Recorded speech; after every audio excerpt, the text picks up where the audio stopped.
My wife left me for the neighbor, moved in with him, then walked back into my life like nothing ever happened, so I handed her the divorce papers without saying. While she was out playing house, I filed for divorce. She came crawling back, trying to smooth things over, but I'm not anyone's second choice. I guess I'm writing this just to finally get it off my chest. My name's Ethan, I'm 31, and up until recently, I thought I had a pretty decent grip on life. I'm not a complicated guy. No wild ambitions, no messy drama. I worked a steady job as a software developer, had a modest place in a quiet suburb, and, or so I believed, a solid marriage with a woman I genuinely loved. Her name's Amber. We met close to 8 years ago. Feels like forever ago, honestly. I was fresh out of college at 23, starting my first job, and, to put it nicely, totally green when it came to real life. Amber was 22 back then, working as an assistant at some marketing firm and still figuring out what she wanted to do. Spoiler, she never really figured it out. Eventually, she stopped working altogether and became a full-time stay-at-home wife. We met at a backyard barbecue hosted by a mutual friend. One of those chill hangouts with paper plates, too many folding chairs, and someone always burning the burgers. Amber walked right up to me and cracked a joke about how I looked like I was planning an escape route. I don't even remember what I said back, but she laughed, and we ended up talking for the rest of the night. After that, things moved fast. We started dating, and suddenly my quiet, routine life had a jolt of energy. Amber was spontaneous and wild in a way I wasn't. She was always planning random road trips or dragging me to some trendy new restaurant she'd found online. Me? I was the checklist guy, checking weather reports, topping off the gas tank, budgeting every mile. But somehow, it worked. We balanced each other out. She added thrill to my world, and I gave her the stability she said she'd always missed in past relationships. 3 years in, we tied the knot. Small wedding, just close friends and family. Nothing flashy. We didn't have the money for luxury, but honestly, none of that mattered. After the wedding, we started building a life together. We bought a little 2-bedroom house on a quiet street. It wasn't fancy, but it had charm and potential. Things felt steady. Most days, I'd come home from work and find Amber either in the kitchen or curled up on the couch scrolling through her phone. She'd vent about her day. Back then, she was still working in marketing, and I'd listen. That was kind of our rhythm. She talked, I listened. We never had kids, and that was intentional. Neither of us felt the urge to rush into parenthood. We figured we'd wait until we were more secure financially and emotionally. For the most part, we agreed on the big stuff. But looking back, I think I got too comfortable. Life has a funny way of slipping into autopilot. Wake up, work, come home, rinse and repeat. Sure, we still had date nights, usually dinner at our favorite spot or catching a movie. But somewhere in there, I stopped picking up on the small stuff, like how much Amber craved attention. It wasn't obvious at first. Amber's always been someone who lights up a room, people are just naturally drawn to her. I guess I just assumed that spark would always be ours. I didn't see the signs, or maybe I chose not to. I thought we were fine. Rock solid, even. Yeah, we bickered from time to time, every couple does. Mostly minor stuff. Me forgetting to take out the trash. Her leaving shoes scattered around the house. Nothing serious. But here's the thing about relationships, they can look perfect on the outside while cracks are slowly forming underneath. If you're not paying attention, those cracks can grow, until one day, the whole thing just falls apart. And I never saw it coming. Then came Travis. Travis moved in next door after the old couple beside us downsized and retired to Florida. He was about 28, younger than most folks in the neighborhood. Personal trainer, jacked, confident, honestly, too attractive for his own good. The guy looked like he walked off a fitness magazine cover. And he was always outside, washing his car, mowing his lawn, installing some pull-up bar in the yard. You name it, he was shirtless doing it. Naturally, he got everyone's attention. And Amber? She noticed him the second he moved in. Hard not to. We first met Travis one Saturday morning when we were doing yard work. He strolled over, introduced himself, and Amber instantly lit up. She dove right into a conversation, asking where he was from, what gym he worked at, how he liked the neighborhood. I just stood there, nodding along, barely getting a word in. At the time, I didn't think anything of it. Amber's a social butterfly.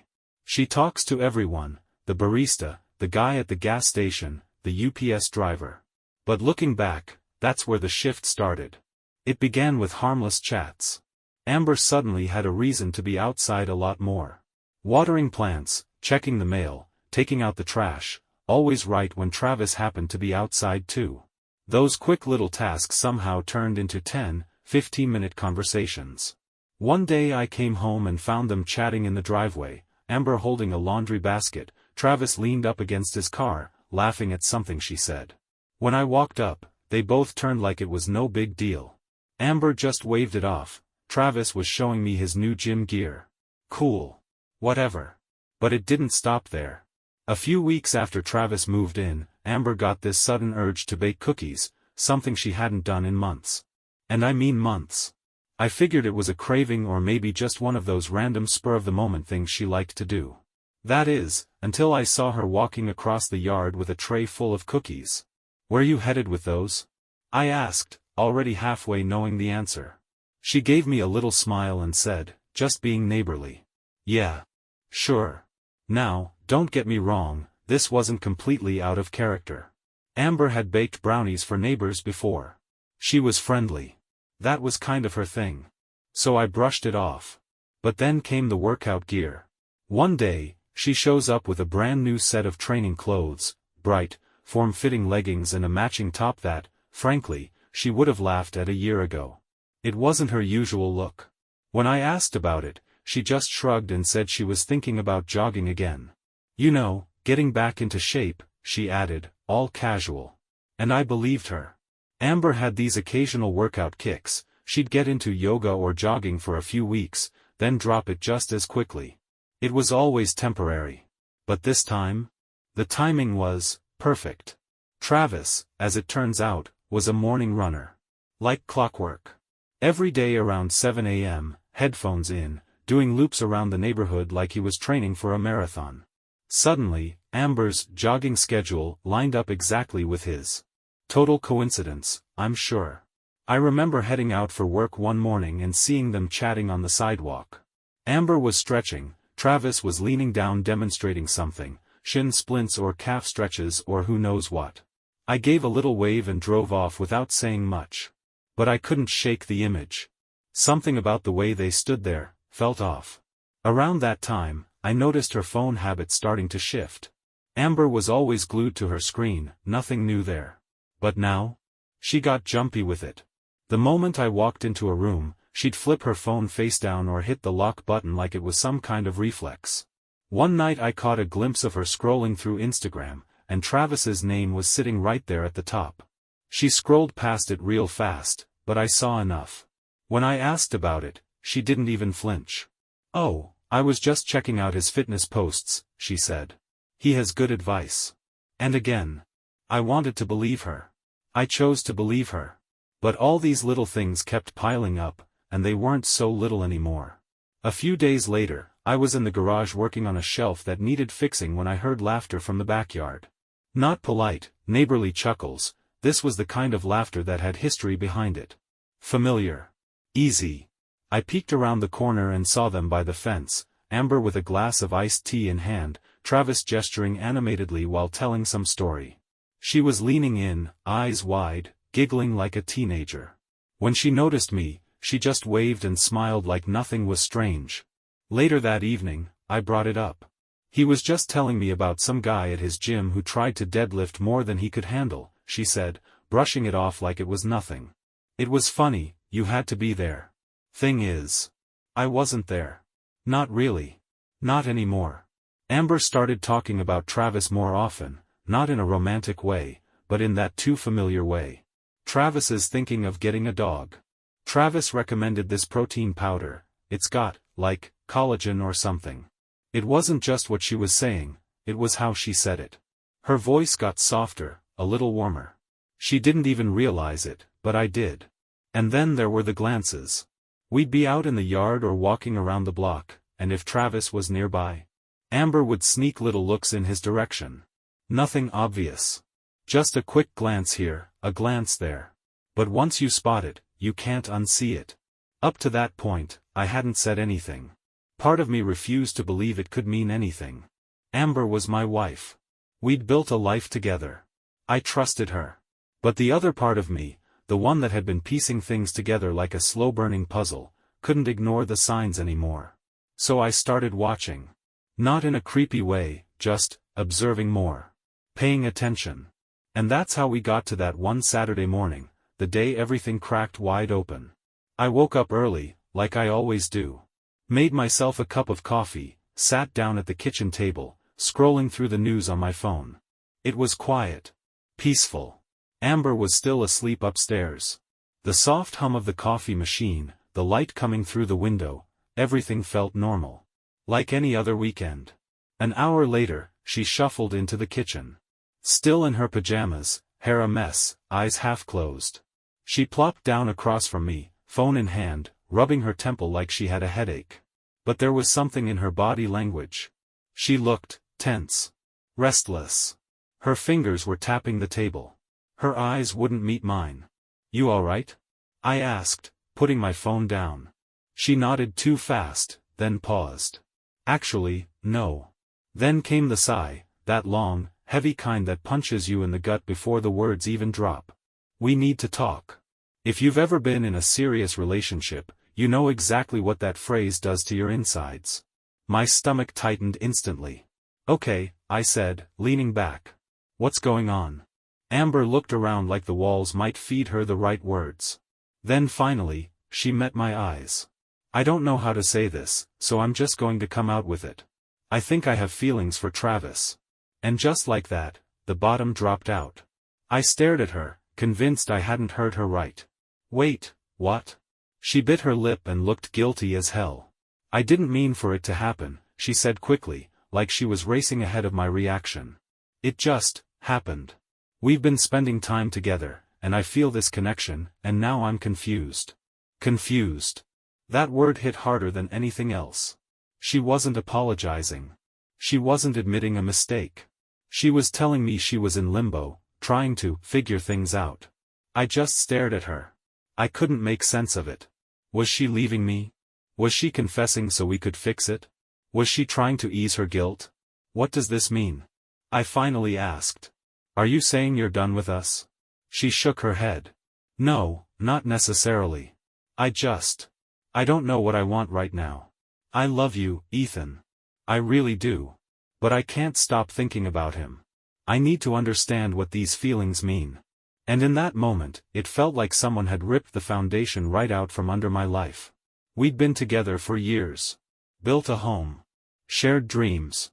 And now, she's sitting across from me saying she's unsure if she still wants any of it. It felt like a scene from someone else's life, not mine. I swallowed hard and kept my voice even. "So, what are you saying? You want a break?" She hesitated. Then nodded. And I just sat there, letting it all sink in. "Kind of," she responded. "I need time to figure things out.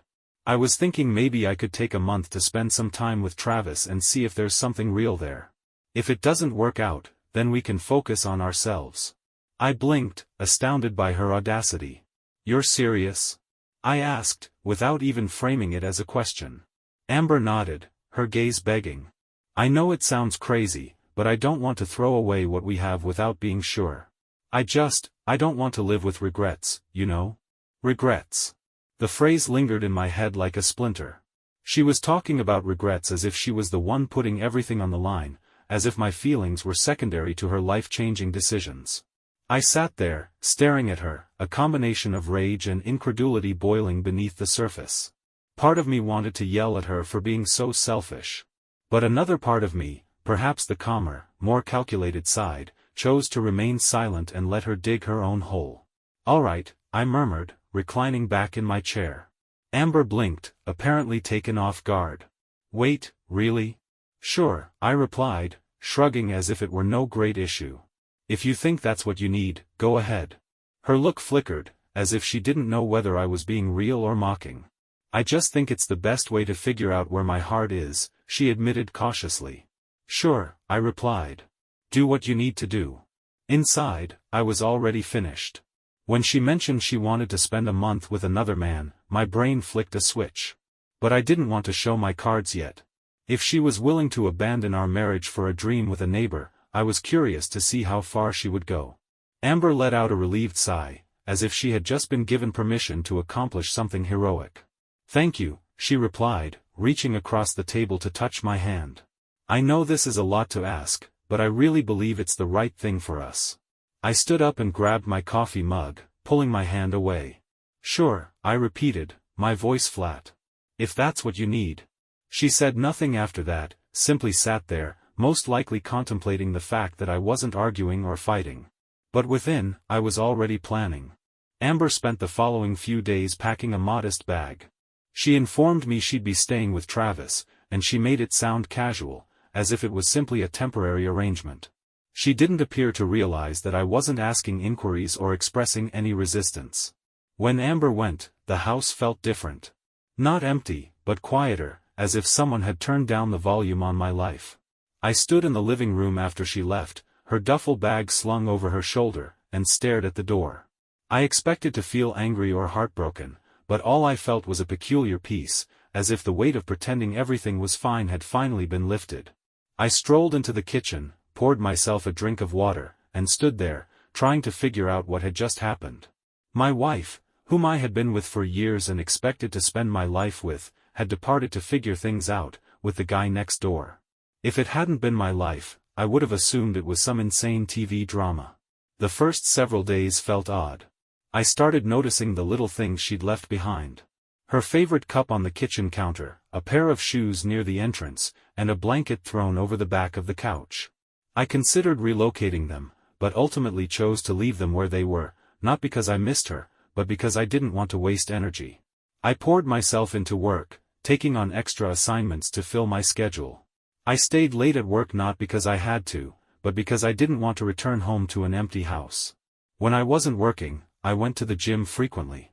I had never been a regular gym goer before, but there was something fulfilling about pushing myself physically, as if I could sweat out all of my stress. Friends began to realize that something was amiss.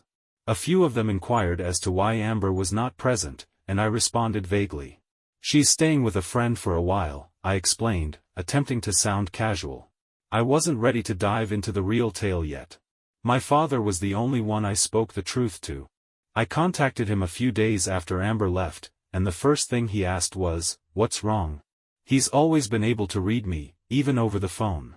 When I informed him what had happened, there was a prolonged delay on the other end of the call. Then he added, "Well, son, I hate to say it, but it sounds like you're better off without her." At first, I wasn't sure what to reply. I anticipated him to be more furious or ask more questions. But then he said something that remained with me. "If she doesn't know your worth, why should you wait around for her to figure it out?" He was correct. I'd spent so much time trying to understand Amber's decision and find out where I went wrong that I hadn't considered what I deserved. I wasn't just a backup plan in case her affair with Travis didn't work out. That night, I sat in the darkened living room, staring at the wedding photo on the mantel. We seemed so pleased in that image, so certain in our future. But now it simply felt like a reminder of all that had gone wrong. By the end of the week, I had made my decision. I was not going to sit around and wait for Amber to make her big decision. I was planning to make my own. The next day, I called a divorce attorney. Sitting in that lawyer's office felt weird. I detailed the scenario, attempting to maintain a steady voice, even though a part of me still couldn't believe it was true. The lawyer listened intently, nodding as I spoke, and when I finished, he replied, "You are well within your rights to file for divorce. This type of situation falls under irreconcilable differences." Hearing those words made things click in my head. Irreconcilable differences. This is what we would become. Amber and I weren't on the same page anymore, and perhaps we never had been. The lawyer guided me through the process, outlining what I needed to do and what I could expect. By the time I left his office, I had a strange sense of satisfaction, as if I had finally taken charge of my life. Back home, I began taking little efforts to prepare for the inevitable. I transferred some money to a second account in case things became ugly later. I walked through the house and began mentally partitioning what was mine and what was hers. I hadn't touched any of her stuff. Not yet, anyway. I figured I'd wait until everything was finalized. But in my head, I'd already started picturing the house without her. The silence that filled each room, it wasn't the kind of silence that screams at you. It was soft. Peaceful. The kind you only notice because it doesn't come with nagging questions or passive-aggressive remarks about laundry. And honestly, it felt good. No more minor arguments over who left dishes in the sink. No more running commentary on how I always forget to put the sponge back in the holder. It was quiet.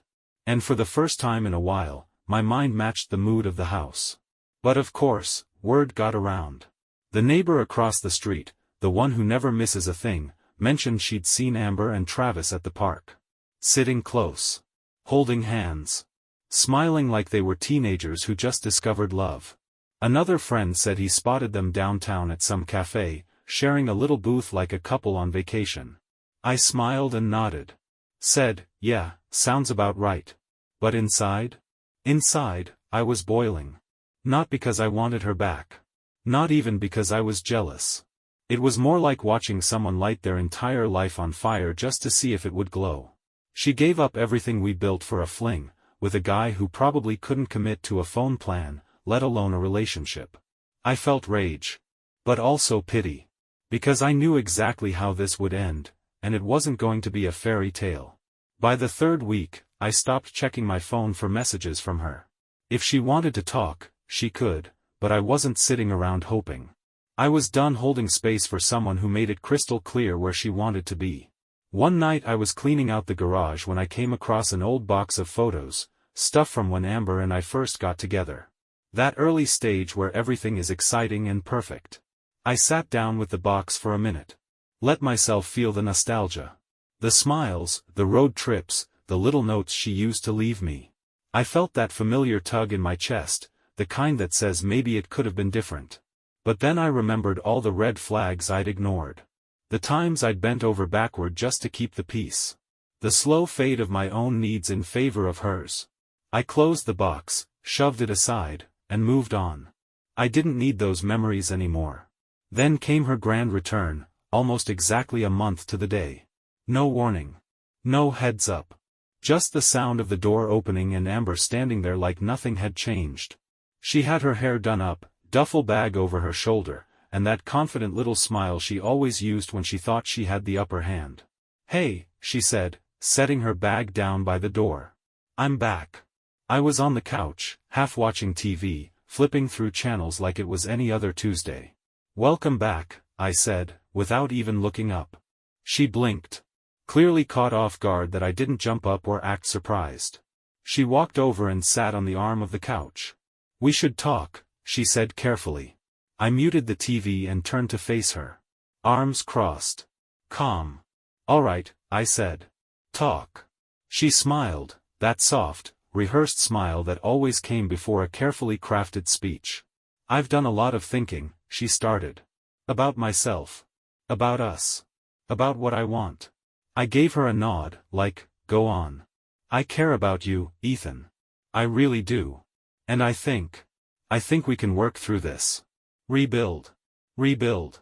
Like this was a home improvement project and not a gut punch to our marriage. I didn't say anything. Just let her keep talking. Travis is a great guy, she said next, and I had to hold back a laugh. Like, wow, really leading with that? But he's not what I need, she continued. He's fun, but he's immature. I think I just got caught up in the excitement. There it was. Her grand epiphany. Travis was the shiny new toy. But now she missed the old reliable one. I said. Cool. Even. Detached. She blinked again. I could tell she was expecting more emotion, anger, tears, something. I know I've hurt you, she said gently, reaching out to touch my arm. But I really believe we can get past this. We've been through so much together, Ethan. We have history. That's not something you just throw away. I let her finish. Every last well-rehearsed line. Then I stood up and walked into the kitchen. Opened the drawer. Pulled out the manila envelope. Walked back and laid it flat on the table in front of her. She looked at it like I just dropped a snake in front of her. What's this? She asked, her smile fading. Divorce papers, I said plainly. She blinked, lips parting. "You're kidding, right?" she said with a nervous laugh. "Nope," I replied, leaning against the counter. Arms folded. Heart rate steady. For a long moment, she just stared at the papers. Then looked up at me with wide eyes. "You're divorcing me?" "Yeah," I said. "I'm not interested in being your fallback plan, Amber." And just like that, her face changed, from confusion to defensiveness to rage. "Fallback plan?" she snapped. "That's not what this is." I was confused, Ethan. I needed time to think. And during that thinking time, I said calmly, "You decided to play house with another man. You walked out on our marriage. Now you're back because it didn't work out with him. And you expect what? A hug? A second chance?" She opened her mouth, then shut it again. Her face was flushed now. Embarrassed. Angry. Scared.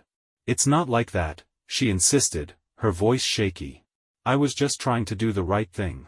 I didn't want to stay and grow to resent you. You thought you could have it both ways," I said flatly. "And now you're realizing that one of those ways just slammed the door." She stood up, arms crossed. "You're making a mistake, Ethan.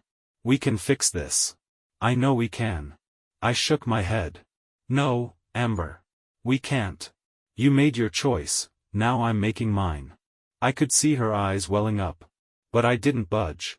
She tried everything after that, pulling at heartstrings, bringing up our history, talking about maybe starting a family someday. But I didn't flinch. Because I already knew something she hadn't figured out yet. Sometimes, you don't get to come back. Eventually, she slammed the door behind her and left. I stood there for a moment, just staring at the spot she'd occupied a minute earlier. And you know what? I didn't feel a thing. No sadness. No regret. No lingering doubt. Just relief. That night, I called my lawyer to let him know she'd seen the divorce papers. "How'd she take it?" he asked. I gave a small laugh.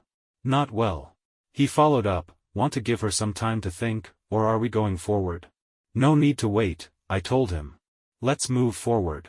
It wasn't the easiest thing, standing my ground with Amber, but it was the right move. She treated me like I was some backup plan in case her little fantasy with Travis didn't pan out. If she thought I'd accept that, then clearly, she never really knew who I was. And I also knew Amber wouldn't go quietly. She never did.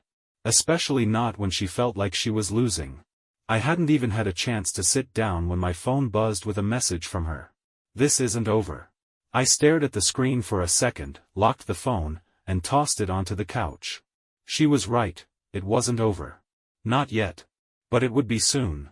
The next few days were, well, eventful.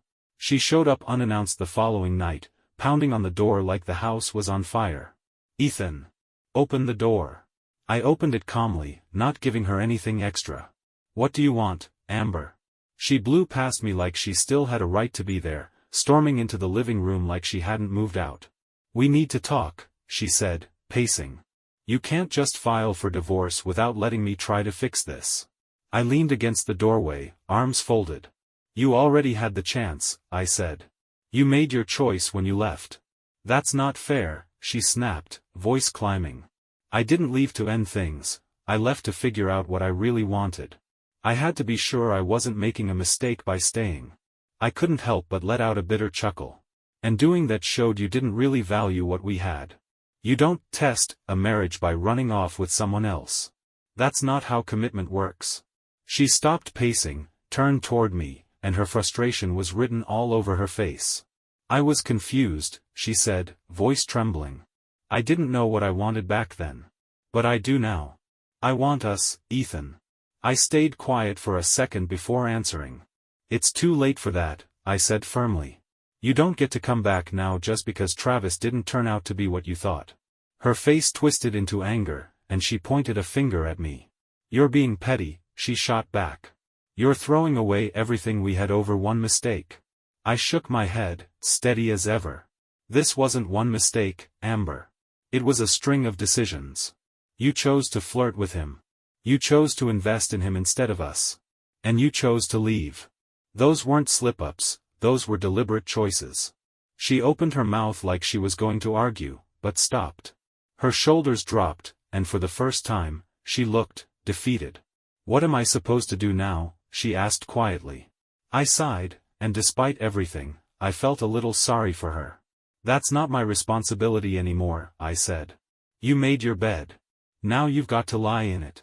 She stood there for a few seconds, like she wanted to say something else, but nothing came out. Then she turned around and walked out, no goodbye, no final plea. After that, the divorce moved quickly. Amber tried to slow things down at first, maybe thinking I'd backtrack or change my mind. She even played the victim around our mutual friends, painting me as cold and heartless. But my dad? He had my back from day one. When I explained everything, he let out a low whistle and said, "She's got a lot of nerve. But I'm proud of you, son. Standing up for yourself takes guts, and it's the right thing." Her delay tactics didn't work. My attorney was sharp, and the fact that she left to be with another guy made things pretty straightforward. She tried to claim spousal support too, saying she'd given up her career for the marriage, but the judge didn't bite. In the end, we reached a fair deal. She got a small amount of money and took some of the furniture she had picked out. I kept the house and most of my savings. Not perfect, but a much better outcome than I'd expected. The final court hearing was surreal. Sitting in that courtroom, signing the papers that would officially end our marriage, it felt like closing a long, confusing chapter. I looked across the table at Amber a few times. She looked tired. Worn down. Like she hadn't slept in days. Her lawyer handed her a pen, and for a second, I thought she might not sign. But eventually, she scribbled her name and slid the paper across the table. It was done. As we were walking out of the courtroom, she came up to me in the hallway. "Ethan," she said softly, just above a whisper, "I'm sorry. For everything." I looked at her, trying to see the woman I had fallen for once. But all I saw was someone I used to know.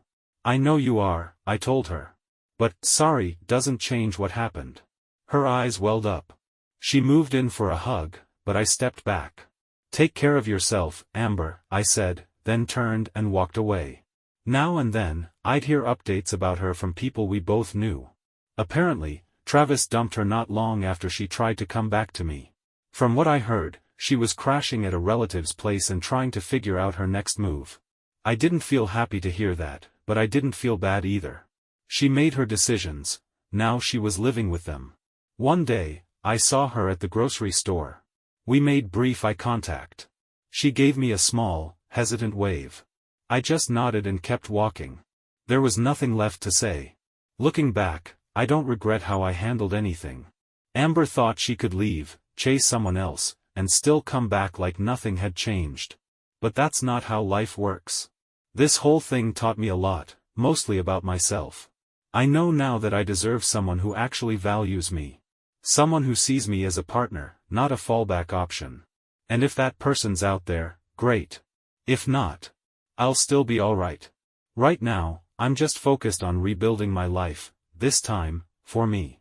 Amber's trial run with Travis may have been her way of finding clarity, but for me? It was the wake-up call I didn't know I needed.